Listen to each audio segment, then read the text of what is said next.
front of me is Motorola Razr 70, and today I would like to show you how you can resize font.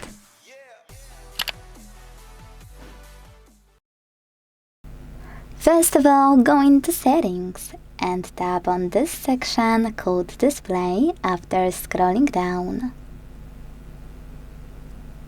Now, choose Display Size and Text.